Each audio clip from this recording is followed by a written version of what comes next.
We know that Jesus liked to tell stories. This week, we're thinking about one of the stories he told about some sheep that were in a sheep pen, a sheepfold. Shepherd comes along, they open the gate to the sheepfold. Shepherd calls the sheep by name, they recognize the shepherd's voice, and they come out and follow the shepherd. I think Jesus liked to tell stories because that way we start our imaginations trying to figure out what that story would look like. We get our own pictures of the story. Sometimes when I'm trying to think about a scripture passage, I start by thinking of it as pictures and drawing it out. So for the sheepfold, I might start by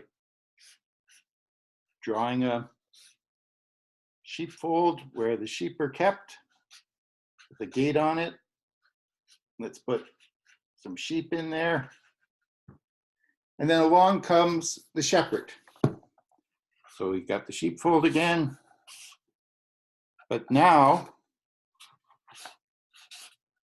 the gate is going to be open. Swing it open. Sheep are still inside. Shepherd's out here, and he calls the sheep so that they hear him and they're going to come follow him. And so they come out after him. There's a sheep. There's a sheep. There's a sheep. So a shepherd walking along in front of them.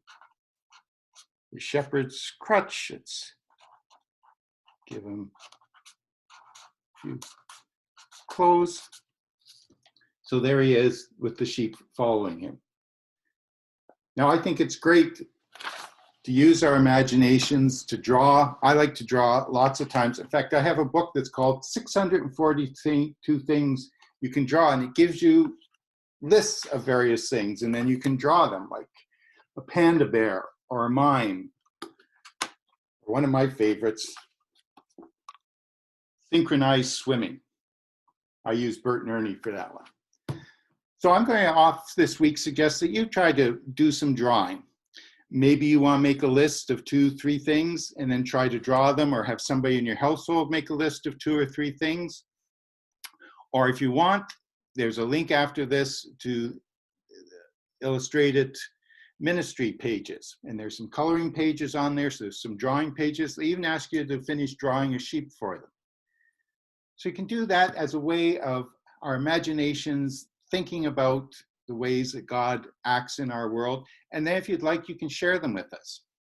Have someone take a picture of what you've drawn, send it to the church email, and we'll post it on the church's Instagram or Facebook or on our website. So this week, remember that God calls us by name. We're loved by God. Each one of us is a child of God. Amen.